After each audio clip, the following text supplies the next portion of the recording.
If you've been listening to the show for a while, you know that I think a lot about practicing, and I talk a lot about it because at the end of the day, practicing the right way is really what's going to move the needle in our jazz playing. And that's exactly what my 30 Steps to Better Jazz Playing course is about. It's about focused, goal-oriented practicing, working on the right things in such a way that we get big results. But today, I have a very special guest on the show who is going to talk about the neuroscience behind music learning. And it's going to blow your mind. I know that I learned so much from this talk, and I don't want you to miss it. So let's jump right into that. But before we do, let's cue the music. Welcome to the LJS podcast, where you get weekly jazz tips, interviews, stories, and advice for becoming a better jazz musician. And now your host. He's a jazz musician, author, and entrepreneur, Brent Vaartstra. Hey, what's up? In case you don't know who I am, my name is Brent. I am the jazz musician behind the website learnjazzstandards.com, which is a blog, a podcast, and videos all geared towards helping you become a better jazz musician. Hey, before I start, I just want to say thank you. I don't do this enough, and I just want to say thank you to everybody who listens to this podcast regularly. I don't take you for granted, or really anybody in the LJS community, whether you're in our Facebook group, whether you are on YouTube, whether you're listening to this podcast, whether you follow the blog or are on the mailing list. I really appreciate you, and I want to thank you from the bottom of my heart because you are the reason I do what I do and that I get excited about doing this stuff. And because of that, I put the responsibility on my shoulders to every single week come out with great content for you to help you become a better jazz musician. I really take that seriously. And that's why I have a very special guest on the show today, like I said in the intro. His name is Marc Gelfo. He is a neuro symphonic French horn player. Now, we'll talk a little bit about that, what that means in the interview. But he's also the CEO of a music practicing platform app called Modacity. You can find that at modacity.co. Modacity.co. Definitely check that out. And we do talk about that app in the show, how it can be a great tool. And Marc actually has a very special exclusive deal just for LJS listeners. So definitely listen to the end for that. But really what we talk about today is neuroscience and how that plays a part in how we improve as musicians and learn music. And this is incredibly important stuff. And for me, this was very new. I didn't know a lot about this. So I was incredibly enlightened having this conversation with Marc. I mean, it was really an incredible conversation, and I'm happy to share this with you. I know you're going to learn a lot because I certainly learned a lot. This is really important stuff. It's a unique show. We've never had a show quite like this one, but man, it's a good one. It's a really good one. So definitely stick in with me on this one to the very end. All right, before we jump into that, though, I just want to say a special thank you to Randall, who left a rating and review on iTunes. Randall says, Brent is a great teacher. He breaks things down into easy-to-understand bites, covering the spread from beginner to more advanced with surprising ease. Unless you already know it all, you will likely find something useful in every episode. This is the jazz instructional resource I keep coming back to. Well, thank you so much, Randall. I appreciate that. And if you want to leave a rating review on iTunes like Randall, you can do that. It really helps us out. So go ahead and do that. I really appreciate your time in doing that. All right, that's enough. Let's jump into today's interview with Marc Gelfo.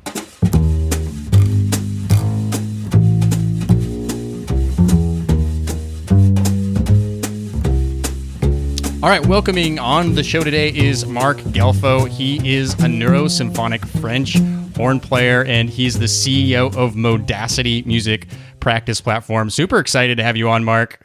So thanks for being here. My pleasure, Brent. Thanks for having me. Oh, man, absolutely. And we have a really unique show today. And this is something that I know absolutely nothing about. But I also know that this is going to be important. And this is going to be a value-packed episode. And so I'm actually super pumped up about this, like really excited to dive into some of this stuff. But let's start with first things first. I just introduced you as a neurosymphonic French horn player. Now, what the heck does that even mean? Yeah, I'd love to share that by dint of a quick story. Okay, go for it. When I was young, I started playing piano around 5, and I started coding around age 8.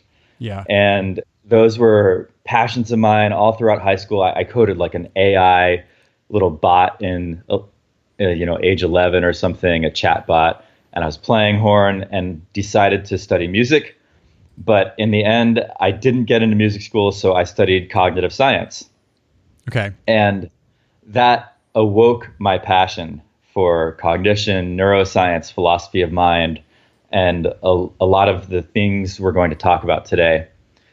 And after that, I had a fairly successful symphonic horn playing career, regular symphonic, and kind of started thinking about all this neuroscience stuff again over the last 5 years or so. And that's when Neurosymphonic came out, where, for example, entrainment of the brain, if you match the brain's frequencies, then you can, with, say, isochronic tones, then you can change the isochronic tones and it brings the brain with it. In the same way that metronomes in the same room will synchronize, even if they're slightly off when they start. Yeah. Same thing with the brain. You can use sound to entrain and shift the brain states. You can use sound to completely shift your consciousness. And neuroscience tells us a lot about who we are as humans and what we do in music and otherwise. So neurosymphonic to me is the bringing of symphonic values into the 21st century and applying music and neuroscience together to create a stronger effect. Well, that's amazing. So there's a lot of fancy terms in there, but I'm excited to dig into some of this stuff, see how it applies to us as musicians. Let's start with something here. Let's define neuroscience as you see it for those of us who are completely lost. Yeah, this is important because cognition or thought doesn't just occur in the brain. And I would say that the standard definition of neuroscience is the science of our brain organ, this thing in our heads, white matter, gray matter, synapses, and it's doing some amazing stuff up there, not just processing reality, but creating reality in many ways. And just so scary. Scary and kind of liberating at the same time too. Sure. So neuroscience looks at the function of the brain, at the structure of the brain, and how it relates to what we do as humans and what all living things do. For this episode, I'd like to expand that definition a little bit and look at the neurons that we have, for example, in our gut. Like, where does gut instinct come from? At the nerves that we have all throughout our body in an interconnected network. At the fields of energy that emanate from our heart, measurable 3 feet outside of the body. And there's a whole host of cognitive functions throughout the body that I'd love to dive into a little bit. Wow, this is awesome. So now you may have touched on this a little bit before, but maybe let's just hone in on this for a second. What made you so interested and inspired to really dig into this neuroscience stuff? What was that first spark that made you go, I'm really interested in this? I really want to study this and dig deeper. The application. Okay. To be honest, it wasn't until I realized how powerful the applications of this are to learning. And learning is one of these things that everybody loves to do.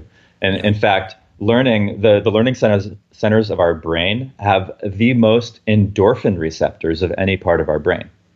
And endorphin is what runners feel when they get runner's high. It's good. We like that. And the most receptors for that are in the learning centers of our brain. So it's a very pleasurable activity. And it can also be a very frustrating activity when it's not done well. I'm sure that a lot of the listeners have had frustrating learning experiences. Right. Absolutely. So as far as musicians go, all musicians, this is a jazz podcast, but this, for all musicians, is the reason why we care about neuroscience is because of that application, because of understanding how we learn, or why is it important for musicians to care about this stuff? Yeah, because it directly informs the way that we practice. Knowledge is one thing, but practice is is the important one, applying that knowledge. I could not agree with that any more than that. I mean, that is dead on, because, you know, a lot of musicians, like, you know, they go onto YouTube, they go onto podcasts, even like this one, or blogs, you know, all kinds of stuff. Teachers trying to get, you know, cool little licks or ideas or this new, you know, hack or concept that may or may not do this, but forget that it's really all about actually maybe just applying some of the simplest things, but practicing it the right way, in such a way that we can actually get really big results. So I love that you said that. And there's a very good illustration of this in something called spaced repetition. Back 100 years or so ago, there was a German scientist, name escapes me right now. He measured the forgetting curve, that when you're presented with a learning stimulus, like the Chinese word for music is 音乐, you are going to forget that if it's your first exposure relatively quickly. And unless we revisit that stimulus in the right amount of time, at which point it will strengthen it, and then you're going to forget it again if we don't revisit it. And there's a curve that represents human forgetting based on time and stimulus presentation. And you can hack that curve a little bit. And if you do that using a spaced repetition algorithm that reminds you to learn this thing right before you're about to forget it, then you can actually fit 200% more material in the same amount of study time. Okay, double the amount of learning. Okay, so let's take that, what you're saying here.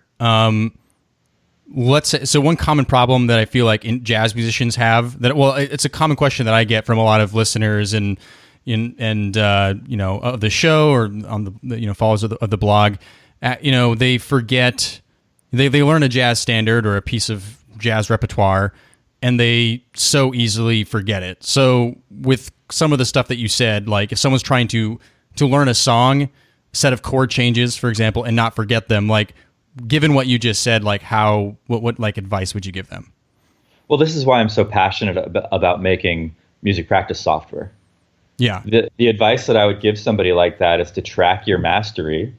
And if you want to do it in a journal, fine. If you want to do it in a spreadsheet, fine. That Modacity has built-in functions for that with like the mastery rating. And you would look at where you are on the mastery curve. If you're quite far on it and you've mastered the song, then you only need to revisit it every few weeks. Just ping it 5 minutes. And if you're new learning it, you need to look at it every day, or maybe even a couple times a day at first, to really get the momentum going. Right. So just it's a matter of revisiting certain things a certain amount of times, depending on how much exposure you have to it. Is that what I'm hearing you say? Yeah, it's about exposure, and then of course the exposure needs to be quality exposure. Okay. So like listening to a piece would be passive exposure. Right. And reciting or performing the piece would be active exposure. Right. And that's what you want. You want procedural memory. And I have a feeling we're going to dive into the difference between procedural memory and declarative memory. Okay, great. So I know that you have 6 important points that you want to talk about today, as it goes with neuroscience and music and learning and all this stuff that we've kind of just set the table for just now.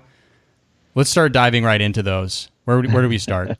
Well, we already hit the first one, which is that cognition is not just in the brain. Yeah, I'm sneaky like that. That is, there's a lot to be said about that. That the body shapes the way that we think. And a really good example of that is there's a simple study where people value currency, and they do it on a clipboard. And the heavier the clipboard is, the more they value the currency. Okay. Just because they've got weight on their hand. Right. And but it's far more than that. You know, our bodies have built-in intelligence, and if you imagine a chicken running with its head cut off, this is a perfect example of embodied cognition. Like, those muscles are still firing. There's literally no brain attached. Right. and yet the legs are running, perfectly coordinating. Maybe the directions are a little bit off, but we've got a lot in our body. So that was the first point I want to make, is to really respect the distribution of intelligence in our body. And I think it's something musicians are already pretty familiar with. Yeah, I think so. Well, let's see. Let's talk about for a second. I know this is something you're going to talk about, so I might as well bring it up because it's making me think about it when we're talking. How does muscle memory fit in with what you just said? Yeah, well, muscle memory was point number 2, so big high five for got it. for that. Yeah, muscle memory is a fun term. A lot of people hate that term. The actual definition of muscle memory in the literature would be there's a study in Nature magazine called "Human Skeletal Muscle Possesses an Epigenetic Memory of Hypertrophy," and that's like if you work out your bicep, then you get extra cells in your bicep that remember that workout. And even 15 years later, it's easier to get back that muscle mass because of the initial work that's been done. That's how sort of the general laboratory definition of muscle memory. It's not, I swung a golf club or I rode a bike 15 years ago and now I can kind of do it again. That's actually cerebral memory, procedural memory. And we were getting into the difference between procedural memory and episodic memory and declarative memory. Declarative memory is like facts, like a 2-5-1 is a common jazz progression. Yep. That's a fact, but it's not muscle memory, it's declarative memory. Right. And it's not episodic memory would be, oh man, I remember hearing this thing that was really awesome. Dun, dun, dun, boom, boom, boom, boom, boom. It sounded cool. But being able to sing it back like that required procedural, or what's commonly known as muscle memory. So just repetition until that it just becomes a natural response. Is that? Yeah. There's a common neuroscience axiom, proverb: what fires together wires together. And it's a double-edged sword, because if you're anxious during performances, oh man, a lot of people will get that. Yeah, and you're kind of like activating your performance neurology, and you're activating your anxiety neurology. Eventually, it will wire together and become one circuit. So yes. A lot of, and then like neuroscience also has antidotes about how to unwire those or how to let circuits kind of atrophy and build better habits. But this is why it's so important, because it's true. Things that fire together wire together, and that's what creates what we know as muscle memory. Okay, so I actually have a little. As you're saying this stuff, I'm thinking about. I'm thinking actually all the way back to my freshman year of college, and I got into college, and I was going to music school, and I was really excited to play with some of the more experienced players, and so I found this. I'm a guitar player, and so I found this other guitar player who was like a senior, and he's good. He's really awesome, and so we jammed together, and afterwards he told me, "Hey man, the one thing though is like you really tense up your body when you're playing. Like, that's you're creating a bad relationship with your instrument." And it actually was really something that opened my mind a lot to that feeling of anxiety or fear of perhaps performing with this particular person. I was intimidated, maybe, I don't know. And it just caused me to tense up. And I think you could tell that in my playing as well. And I have another experience like later on in college where it was in some class where the professor asked us just to play free. We're just going to play free. There's no chord changes, just whatever happens, one by one, just go up there. And so afterwards, all the classmates were, given some feedback. And someone said, "Brent, that is the most relaxed I've ever seen you play, the most organic." And so there was a direct relation to the way my body language was showing, how physically I was reacting. That was actually, how I was actually feeling inside, and how that was translating to my physical appearance to actually playing. Does any of that tie into what you're talking about? Yeah, it does. It's a beautiful example too. I love that you mentioned body language because it's very easy for a Western trained musician to forget about body language because there's so much intellectual learning to be done about right notes and wrong notes and timing and forgetting about sort of this organic object that the whole thing is involved. I love Alexander technique for that reason. And right.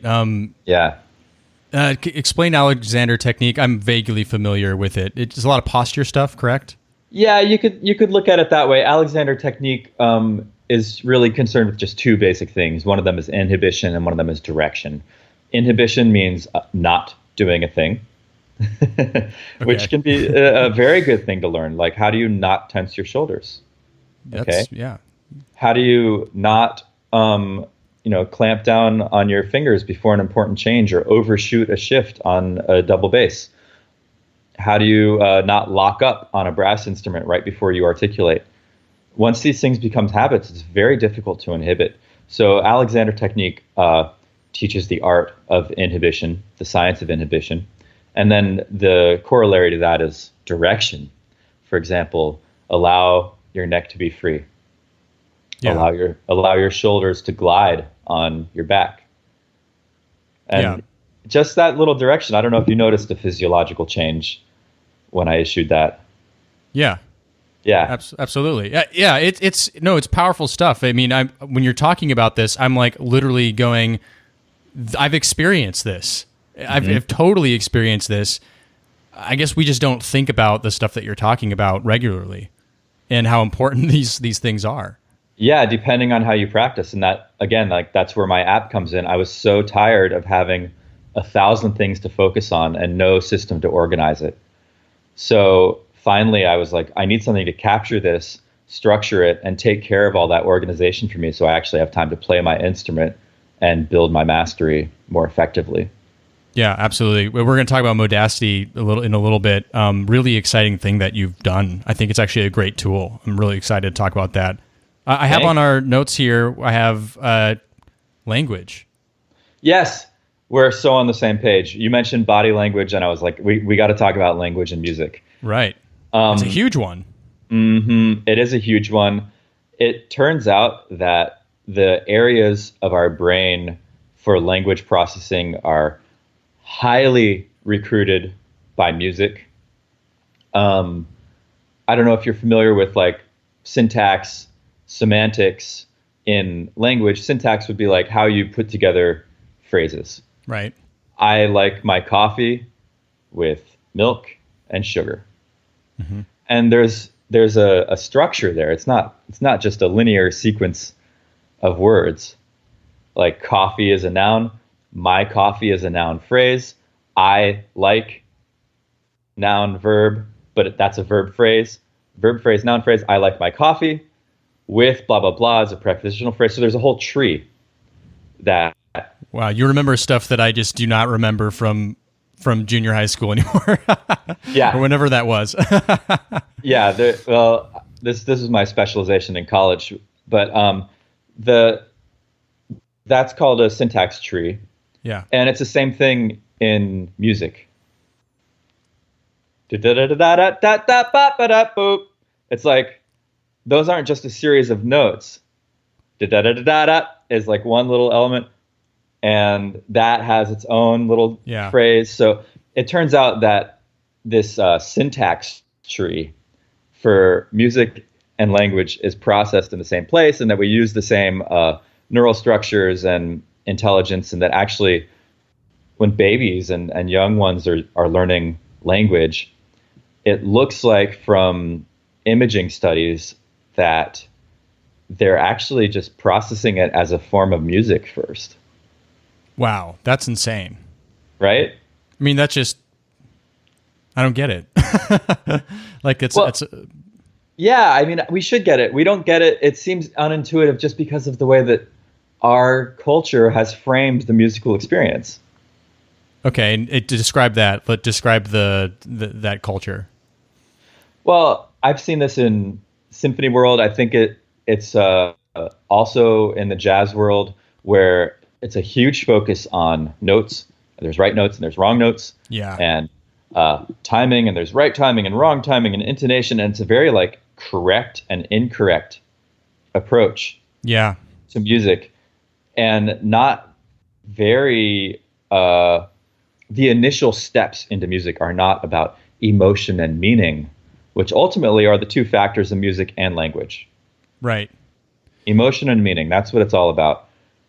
So this is like, we can talk about this a little later, but the neuroscientific exploration of those two factors, emotion and meaning, in language and music, actually strongly suggest a different tack to music education and how we approach it.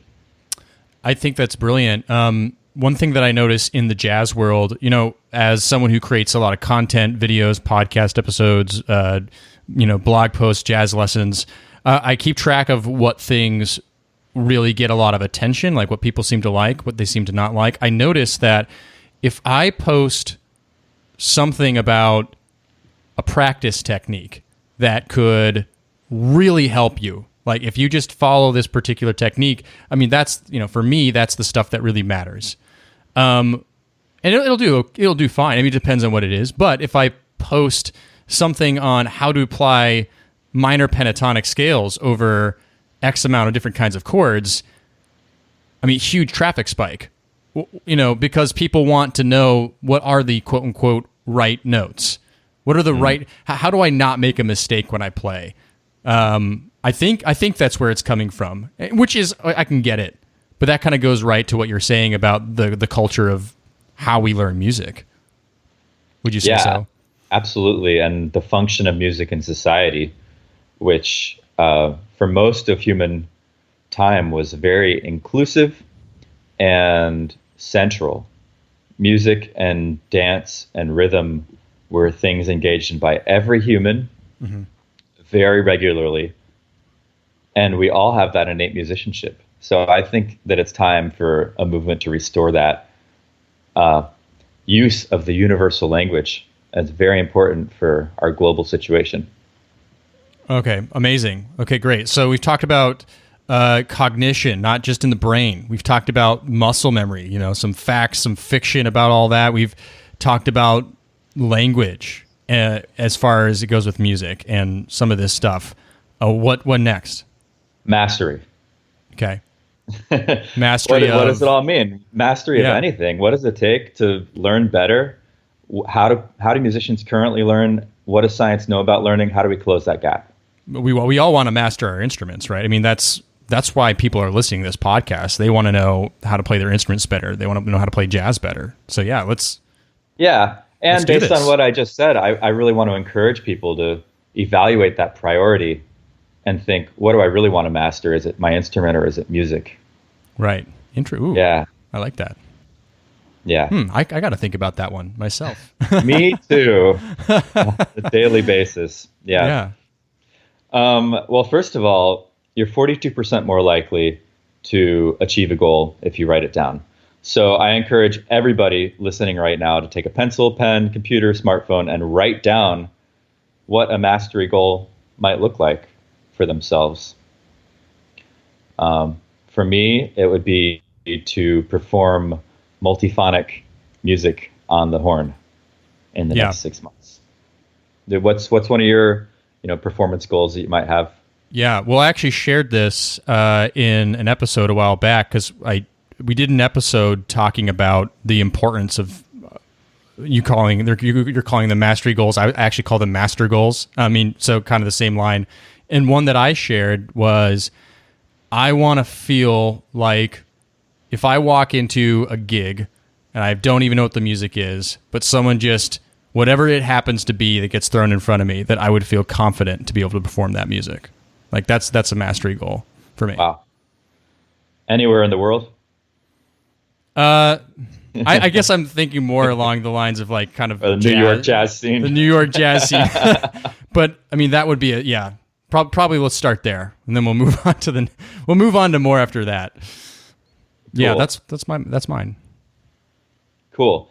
Yeah. So let's talk about mastery. And then after that, I've got some stuff on the future of learning and learning technology. It's kind of right, which applies. is what you're doing. Yeah. Yeah. So music comes down to two components, emotion and meaning.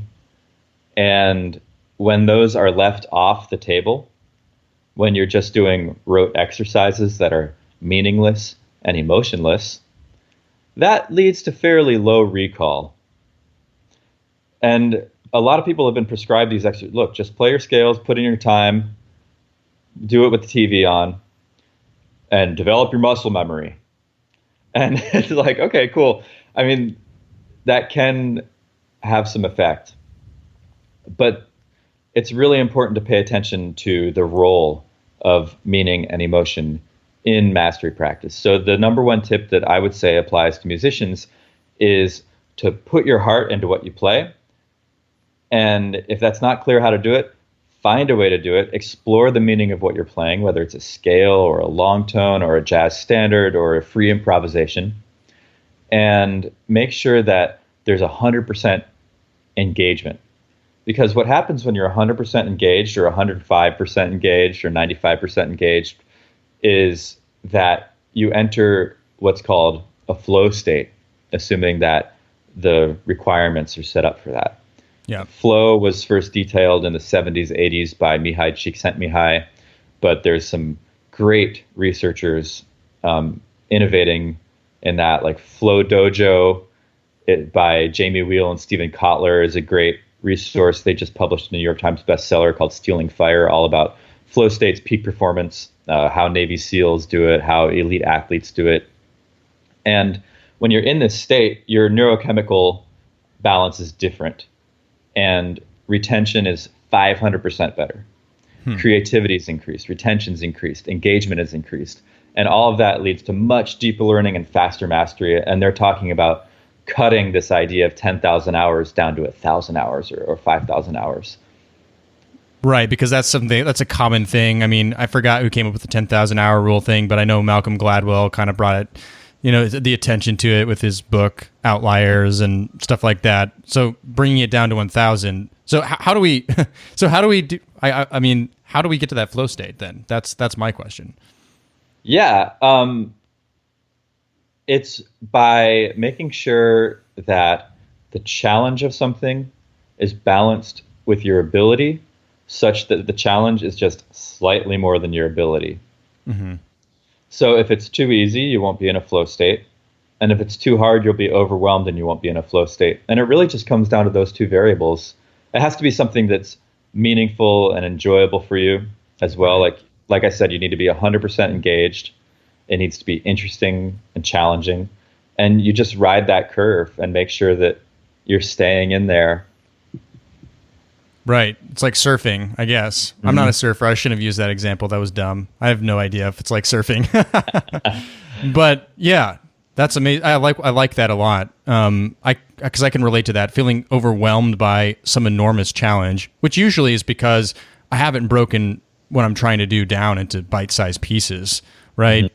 You end up getting overwhelmed. You can't function properly. If it's too easy, then which a lot of people are tempted to do in practice, they're tempted just to be like, feel comfortable, which is not really practicing, right? Because then you're just regurgitating things you already know. Mm-hmm. Mm-hmm. Yeah, it's got to be in that balance. And the guy behind Gladwell's 10,000 hour claim is Professor Anders Ericsson. Oh, thanks. Yeah, thanks for saying that. Yeah, and he really stressed that it's not just quantity of practice. It's quality of practice. It's very important, quality of practice. He talks about deliberate practice. He's the one that coined that term, as far as I know. Mm-hmm. And, again, in Modacity app, there's actually a deliberate practice mode. You just click the improve button and it says, hey, what do you want to improve? Try a strategy for it, test the strategy, make sure that it works. And if it works, then you practice it again and it goes into your history log. Well, let's start talking about that, actually. Let's start talking about Modacity, which is your app that you've developed. And all this stuff we've been talking about, I feel like has inspired what you've created here with Modacity. Could you talk a little bit about Modacity exactly what it is and, why you created it? Well, you could think of it as a music practice assistant to take care of many of the tasks that actually keep musicians from being able to have flow state during their practice session. So I was just completely overwhelmed by trying to manage my practice with a practice journal or a spreadsheet, track my time, figure out what to practice, take notes, have my recordings, budget my time, and then stay focused on the improvements and write things down. And managing all of that actually means that you don't have a ton of time to put your heart and soul into playing what it is that you want to play. Absolutely. Yeah. So Modacity combines a smart organization system where you've got your practice items and you can sequence them into practice sessions with budgeted time and notes. And then it's got guided deliberate practice, which allows you to self-record, listen back, reflect on how you're doing, and scientifically test strategies to make validated progress step by step, day in, day out, and automatically log that to your practice journal, plus automatically log your time. And it also has like in-app chat for practice support and a Metro drone and note-taking and overview, goal setting, goal tracking. So it's kind of just like a system for music practice, and it's growing every week. We're putting in new features all the time, but that's the vision. That's awesome. So, I mean, this is really cool stuff, and I think it's a great tool because I've played around with it myself a little bit. Now, so let's go back to that example I gave earlier. Like, I'm learning a jazz standard. I'm trying to learn how to play this new tune, whatever it is. I'm gonna get into Modacity to use this as a tool. Like, walk me through what that maybe would look like.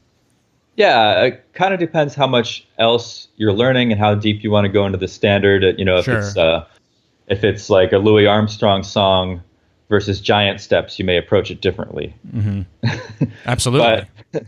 but what you would do is you'd create a practice item and say that, what's a standard that you might want to improve? Let's see. I would like to improve Dolphin Dance. Dolphin Dance, cool. By Herbie Hancock. Yeah. So you put Dolphin Dance in as a practice item, and then what you would do is you'd put that on, it's called a playlist. It's like a practice session. And you might also create a couple other items for like the chord changes, just the changes. And then you might have a Dolphin Dance solo practice item. And then you might have a Dolphin Dance rhythm item. And what you would do is you'd budget time for that, each one of those items based on the amount of time that you have. Say you want to first do the changes. So you budget a timer for 10 minutes and you tap into that, you start practicing, and you can take notes. So you might make a note on the practice item that lists the chord changes and just play along with those changes. You can quit the app, you can open iReal Pro if you've got it in there and play over the changes, practice it, write it down, do whatever it takes to further develop your mastery. You might use the deliberate practice. Say you're having a hard time moving from chord number 2 to chord number 3, and you've got a strategy that's like, outline the key notes. I don't know. You had a podcast talking about kind of like, what are they called? I don't know. It was this guitarist from the Netherlands. Jens Larsen. Oh, yeah. He was talking about target tones. Yeah, target tones, exactly. So you might say a strategy, use target tones to help me clear up how I play over these changes. Yeah. And then you test it and you say, yeah, that worked. Cool. It's in there. It's like in your history. You finish up your 10 minutes. The timer goes ding, and you rate your mastery. Actually, I'm like a 2 out of 5 mastery on this right now. Cool. No shame. You just want to track your mastery so that you know when you get to 5 stars that you don't need to practice it so much. 2 stars tells you need to practice it very soon. Yeah. And we're going to be automating that down the road. So that's why we track that.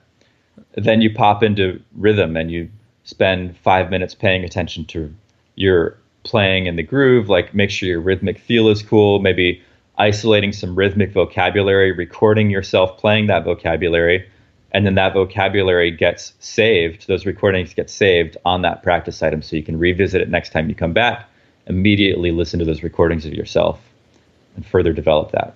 Yeah, that's awesome. I'm thinking about this for, some of my 30 steps to better jazz playing course people. Like it's a great way to use technology in a way that really works to help you tackle, for example, a practice session in one of my courses. It's a great actual tool to use. And I like the fact that you've incorporated recording with the app, because recording yourself and listening back and evaluating is hugely important, even though sometimes a lot of us are scared sometimes to listen back. But if we can approach that in a healthy way. Yeah, go for it. There's a lot of friction to self-recording. Yeah. And there's emotional friction, there's technical friction, like, oh, I want to use voice memos. Okay, I got to load up voice memos, I got to hit record, and then before I can listen to it, I have to save it, and then I have to listen back to it. Or, no matter what app you use, it's not meant for music practice. Yep. Bottom line. So Modacity's self-recording tool, it's like right there, there's a big button with a recorder. Yep. And you hit it, you record, it plays it back. You don't have to save it unless you want to save it. You've got everything from minus 16x to plus 16x playback available to you right there. You can scroll the waveform. It's just like, finally, a self-recording tool for musicians. So the only friction you have to get over is, I hate recording myself. But if you just do it a few times, then it becomes a non-issue. It becomes something that you really look forward to. Absolutely. So, Marc, this has been amazing. So where can people go find Modacity, download it? Like, what do they do? What's the next step for them if they're interested in this? Yeah, right now it's in iOS. We're still working on Android, and they can find it in the App Store by searching for Modacity at Modacity, or I believe we're working on a special offer for Learn Jazz Standards listeners. Oh, that's right. Yeah. Thank you so much for doing that. I really appreciate that. Yeah. So anybody who would like a discount on the subscription can go to modacity.co/Learn Jazz Standards, all one word. Awesome. So modacity.co/Learn Jazz Standards. I really thank you for setting that up, Marc. That's really kind of you. I think it's a great tool. I definitely suggest it for my listeners to try it out. I think it's really, really a cool thing that can really help. So let's just sum up our talk today. How do we summarize everything we talked about today with neuroscience? I mean, we talked about a lot of stuff, but what can we do to break it down into a paragraph? Intelligence is distributed through the body. Honor that and look for opportunities to leverage that knowledge. Number 2, science has important insights and key takeaways for how we approach and structure our learning. And there's tons of resources online for this, and more and more. And in fact, there's all kinds of devices now that are available. So Google neurobiology and learning, and the world is your oyster. And I'd say the final takeaway that I really wanted to share with people is that music literally lights up the brain like no other human activity. It's measurable with neuroimaging, fMRI, and it's really a beautiful thing to do. And that insight, I think, validates the importance of having a musical practice, sticking to it, and working on musical mastery. I love that. That's why we do what we do. That's why you make apps. That's why I do this podcast, among other things, is that music has a power behind it. It has something that, not only is pleasurable for oneself and educational for oneself, it's for everybody, and it just can be an amazing, powerful thing. Well, Marc, I want to thank you so much for being on the show today. This was a really interesting conversation. I learned a lot from you. I know the audience did too. So I do appreciate you, and I think we might have you back sometime on in the future to check in. That was super fun. Thank you, Brent. I appreciate it.